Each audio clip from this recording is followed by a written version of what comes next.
Hi, welcome to Chapter 17. We're going to be talking about the Manifest Destiny and its legacy, 1841 to 1848. We're rapidly moving towards the Civil War. Today we're going to cover the first section, which is the ascension of Tyler, all the way to the misunderstandings with Mexico. So, in 1840, William Henry Harrison won the presidency. And the Whig Party kind of set this up as a way to run things behind the scenes and have pretty much a puppet president. Daniel Webster was going to be the Secretary of State. Henry Clay, who's the leader of the Whig Party, was going to really kind of control the presidency from the Senate. Harrison was just kind of wave and go to parades and things like that.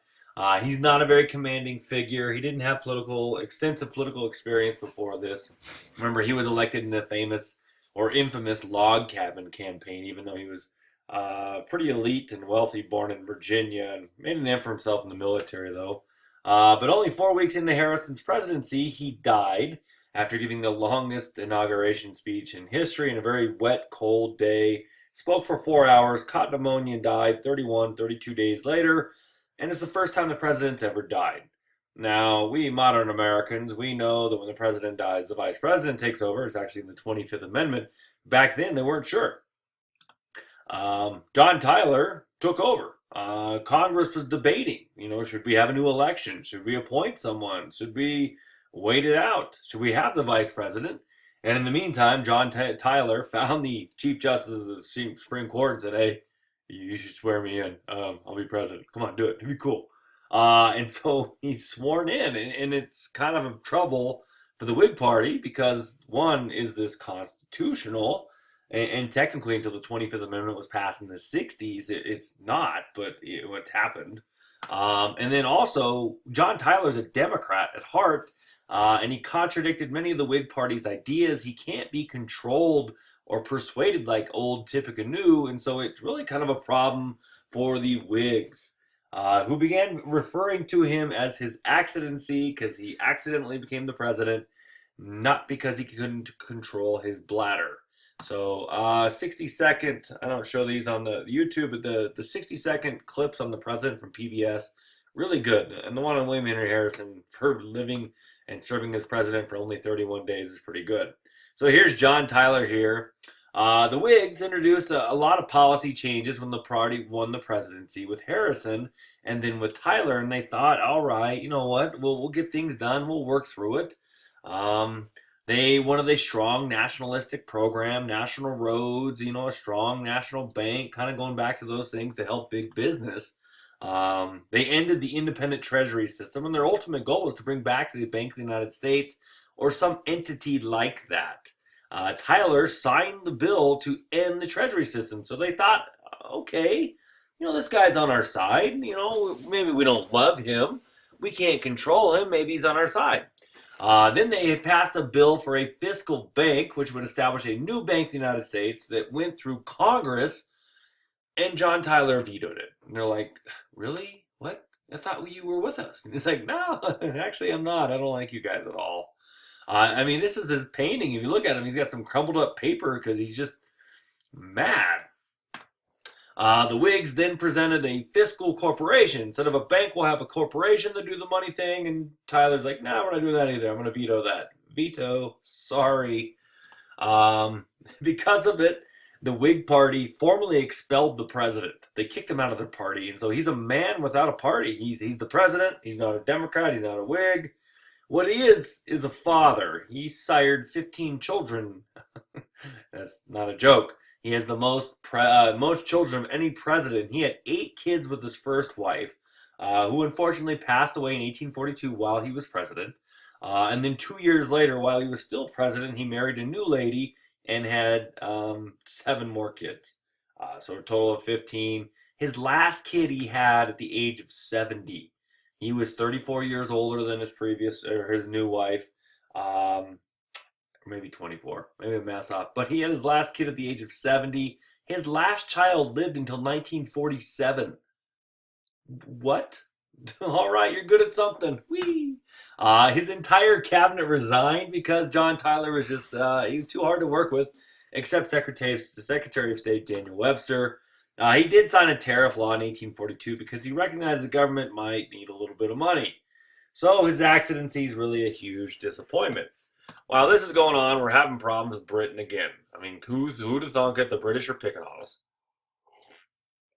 So we have periods of time and during the British that we kind of like them. We're trading with them. And other times we're like, oh man, those Brits. Oh, what are we gonna do with them? It sparked the third war with England. It's in quotes because it's not a war with bullets. It's a war with words. The pen is mightier than the sword. I clicked the wrong button because I'm a moron. This war was only fought through editorials in the papers. Oh, the British won't do this. I don't know why I'm speaking like I'm British because it's late and I'm tired. In 1837, there was a small rebellion in Canada, and a lot of Americans were like, sweet, you go, Canada. Come on, Canada, do it. Break away from Britain. It's not very popular in Canada. Many Americans supported it. The rebellion failed because there wasn't enough Canadians there to do it, and the ones who were there were probably apologizing. Sorry, we did that, sorry. But it did cause a little bit of problem with the British because in 1837, the American ship, the Caroline, mighty fine, was carrying military supplies to the rebelling Canadians, was actually sunk by the British, which they had every right to do so. They're squashing rebellion, we're trying to give them guns. Yeah, they had the right to do that, and so we wrote some nasty letters to the editor about them. Washington officials made ineffective protests against the attack, and they wrote letters and all that.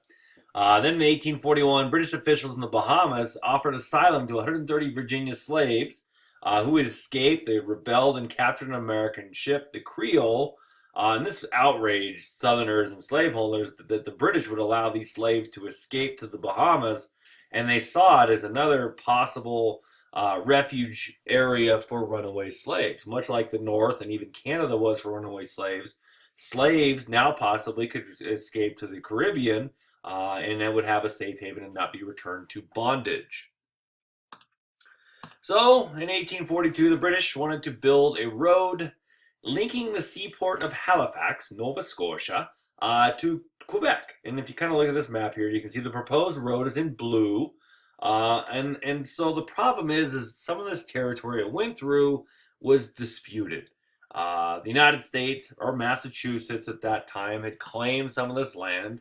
The St. Lawrence River iced over in the winter, and so they thought they could just do this and it'd be a nice winter road. The proposed road ran through the disputed territory in northern Maine.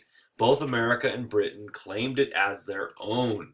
And so there's some skirmishes that break out between the locals, and they're referred to as the Aroostook War, the Lumberjack War, the Pork and Beans War, or the Maine War that everyone forgot.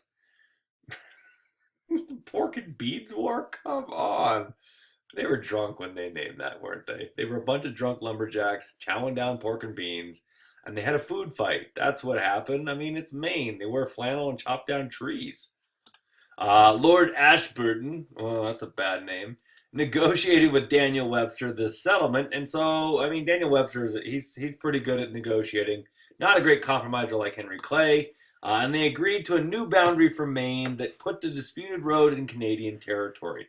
America gave up some land north of what Maine is today, and in return, we got some land in upstate Maine near the Aroostook River.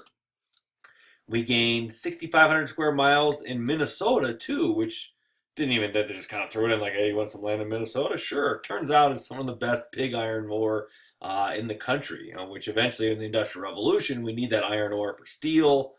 Hey, good luck for us. I mean, it seems like America always kind of has luck on their side, it seems like, in instances like this.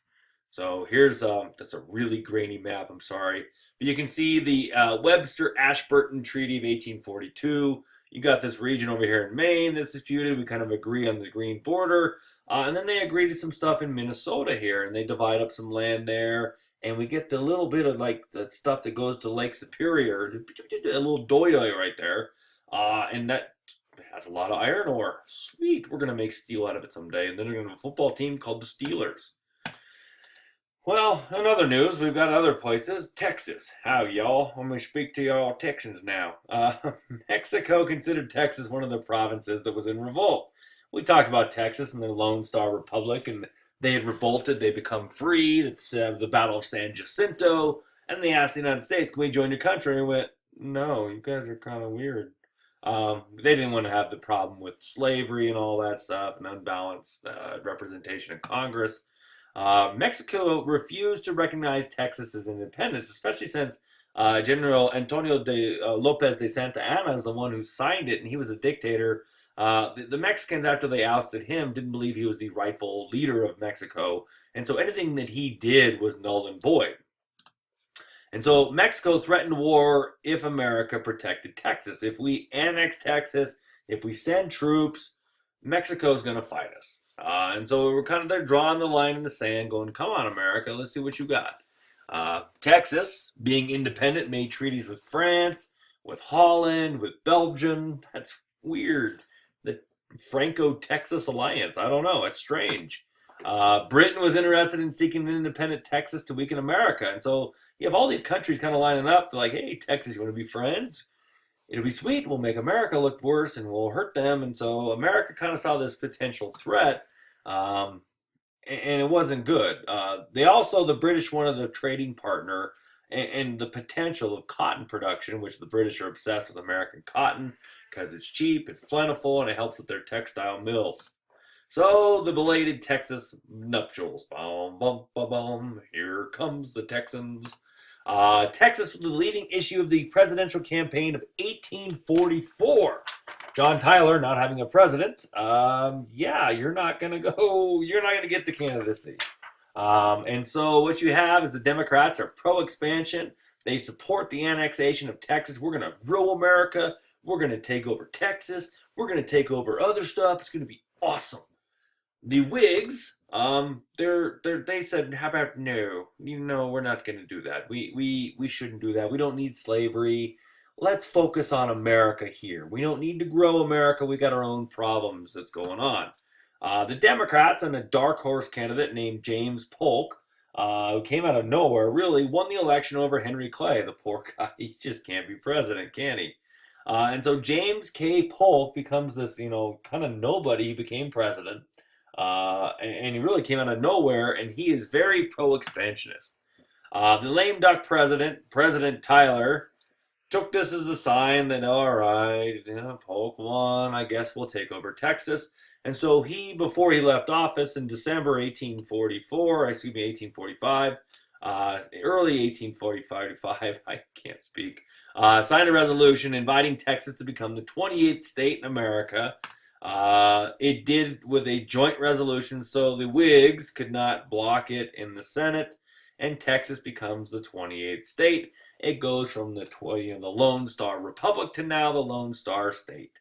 And they sing the stars at night are big and bright, deep in the heart of Texas. Yeehaw! Moving on to Oregon.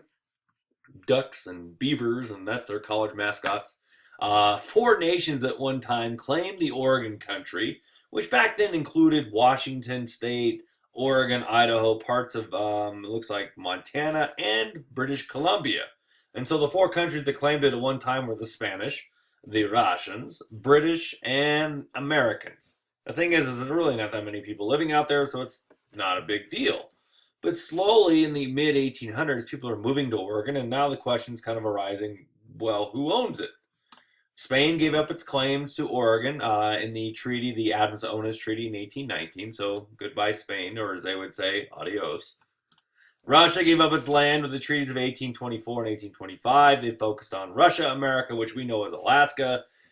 That's where Sarah Palin's from. And then Britain controlled the Oregon Territory north of the Columbia River, while Americans controlled the Southern Territory. And so the British, we're not getting along great, but we're not really willing to fight. They're just, remember, running letters against each other. So Britain had a smaller population than Oregon, but it did not want to give up all of its claims. It's not willing to just give up this land. That's not a good idea, economically or, politically or for even power to do so. Some of the first American settlers to go there were the Whitman Mission. They established a mission in 1836 near Walla Walla, Washington, which is one of the most fun things to say. Just take a moment. I'll wait. You just say Walla Walla, Washington out loud. Go. You're smiling. I can see it through the magic of television. No, I can't. I'm just kidding. But it's fun to say. The Cayuse, though, the Cayuse Native Americans killed them in 1847. The poor people tried to Christianize them, and they spread measles, and so they slaughtered them. That's not good. Sorry. Maybe Walla Walla, Washington wasn't so fun. But people in the 1840s, Americans had a fever. And the only cure for it was not more cowbell. It was Oregon country. And so they go along the Oregon Trail. Maybe this game that you played in elementary school, I know I did. And I remember the old green screen version because I grew up in the 80s. And then in middle school, we got this color screen version, and they added like hunting. And I remember just shooting animals left and right. You know, they told me little Susie's dying of dysentery or cholera. And I'm like, who cares? I shot 47 buffalo today. It's cool. So we have Oregon fever in the 1840s. And the Oregon Trail is a 2,000-mile trek on prairie schooners, which are these big, big wagons pulled by oxen, and it's slow and monotonous. And they had to cross rivers and go over passes, and they got resupplies from the Mormons in Utah. They started from Independence, Missouri, and went all the way to the Willamette Valley, which is where modern-day Portland is. This disputed territory in Oregon became an issue in the election of 1844 because more and more Americans are going there, and now they're wanting representation, they're wanting protection from the U.S. government, and so the big question is, who owns it? Who owns Oregon? Here's a picture, a map of the Oregon Trail. We're from Colorado. It didn't go through our state. Our mountains are too awesome. Sorry, go through Wyoming. They're a lot more narrow and not so high and cool. You should come to Colorado, Wyoming, people. It's really nice here. There's actually markers, and here's an old prairie schooner. There's actually ruts still along some of the places in the Oregon Trail. Man, that's not good. Here's a painting, yes, of St. Louis, growing the gateway to the west in 1846, painting by Henry Lewis. Another painting here, Pundit and Koenig's General Store in Omaha City, Nebraska, 1858. Omaha. And look, they're going to Colorado and California. They're looking for gold. Yeehaw. All right, so a mandate. In 1844, like I said, the Whigs chose Clay. The Democrats chose Polk. Polk was the Speaker of the House for 4 years and Governor of Tennessee for 2 terms. He's known as Young Hickory. He's kind of he's a lot like Andrew Jackson, but probably not as racist or killed as many people in duels. But he said he would protect Texas. When people asked him about this whole issue of slavery, he kind of avoided. He dodged it. And so his campaign motto, because of this Oregon thing, was 54-40 or fight, which sounds like just awful campaign slogans. But what it meant was, we want the border of Oregon to be the 54-40 parallel, so 54 degrees north by 40 whatever hours things. That's our border. You give us all of Oregon and we're going to fight you. And Americans are like, yeah, we got another fighter on our hands. He's going to grow our country. We love him. And so this dark horse candidate was voted in. Clay lost narrowly. He lost New York by only 5,000 votes. And so this is really the beginning of this era of what we call manifest destiny. Your destiny is your future that is laid out for you. You not really can't change it. And manifest means it's obvious. This is our obvious future. That the nation's mission was to spread our American way of life to the continent. That we were the chosen people from God. And there were signs of it left and right throughout American history, that Americans were chosen by God, that we were better than anyone in the world, and the good Lord wanted us to spread our awesomeness to everyone, to lift up the uncivilized people of the world and make them American. And some of these signs, we get land from the British in Minnesota and find iron ore. Just months after we acquire California, we find gold in California. When the British burn Washington, D.C., a hurricane and a tornado hit at the same time. I'm not making that up. And so we took this as, we are chosen. God loves us. John O'Sullivan actually coined the term, the author. And so our duty was to spread WASP culture because God favored the United States. And remember, WASP means white, Anglo-Saxon, Protestant. That's the type of American culture we want to spread. We're going to civilize the lower cultures. We're going to spread out over the continent. in the late 1800s, we get crazy. We're like, then we're going to take over Mexico and Central America and South America. And then we're going to go to Asia. And we're just going to go crazy like Howard Dean when he was running for president way back in 2000. Or 2004, excuse me. Democrats strongly supported the idea of manifest destiny, and it justifies a lot of things. Taking land from people, starting war with Mexico, because you know what? We are more civilized than them, is our mentality. Mexico, well, they're Catholics. They're obviously not as good as us because we are Protestant. We saw ourselves, our country, as being superior to even the British because our political system was more democratic. Take that, Britain. So here's Polk's little video, I think. You want to watch that sometime, yay. Here's the electoral vote. You can see here, Clay won those yellow ones. Polk won the blue ones, and you see the other. The popular vote was only within 2%. The electoral college a little bit of wider margin. Here we go. Our war president Polk there, yes. Polk, who's rocking a mullet, kind of looks like a vampire. He's very serious. He's a very hardworking man. He had 4 main goals for his presidency: lower tariff. So let's get better prices for the people. Restore the independent treasury, which the Whigs dropped in 1841 because the Whigs won the presidency and they had this whole plan with the Bank of the United States to come back, and John Tyler got in the way. Great job, his accidency. Go have another kid. And then 3 and 4, we're going to get California, and then we're going to settle out this whole Oregon country thing, this 54-40 fight, without violence. But you said 54-40 fight. Yeah, I was just saying that. I just want to be president, that's all. Secretary of Treasury Robert J. Walker devised the Walker Tariff of 1846.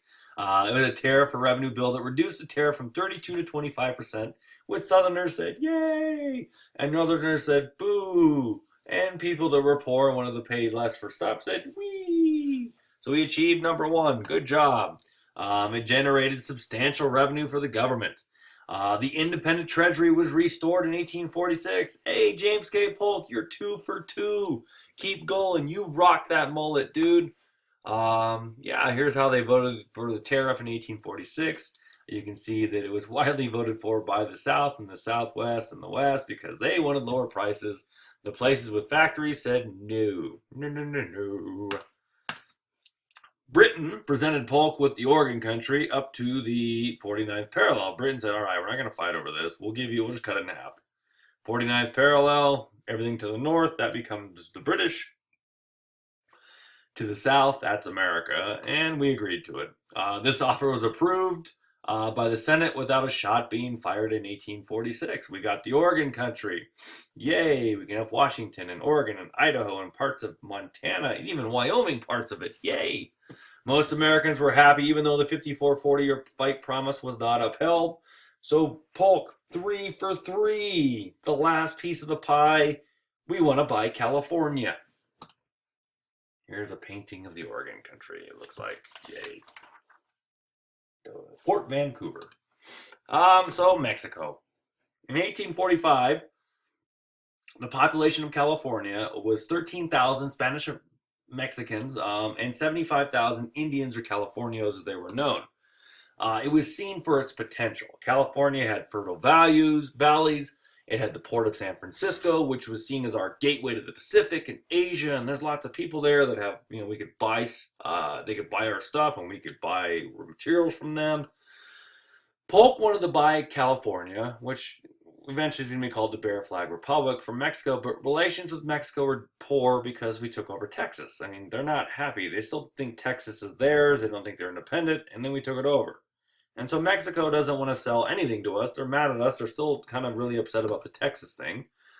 Mexico also owed us $3 million in damages. So we're like, hey, we could swap California for those damages. How's that sound? We got a border dispute with Mexico, the United States. We claim that the border of Mexico and Texas is the Rio Grande River. They claim it's further north on the Nueces River. So we got a border dispute. They owe us money. They're not going to buy us stuff. They're mad about Texas. John Slidell was sent by Polk to Mexico City in 1845 with an offer to buy California for $25 million.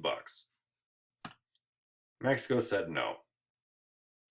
Alto California, as it was known, was a state in Mexico. This isn't a territory, it's an actual state. They had representation in the Mexican government, and they flat out said, no, we are rejecting your proposal.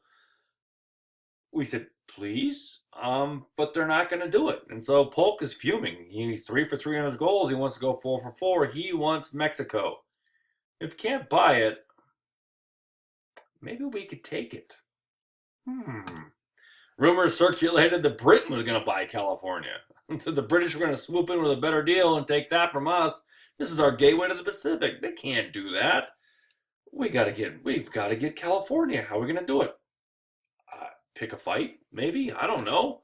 And so that's what's going to happen. I'm going to leave you a little cliffhanger. But we're kind of desperate to get California, and we'll do anything necessary. And plus, don't forget, we believe we're on a mission from God. To quote, the Blues Brothers, our manifest destiny, we're on a mission from God. We got to spread our awesomeness to California. So hope you enjoyed this. If you have any questions or comments, put them in the comments. We'll talk to you later.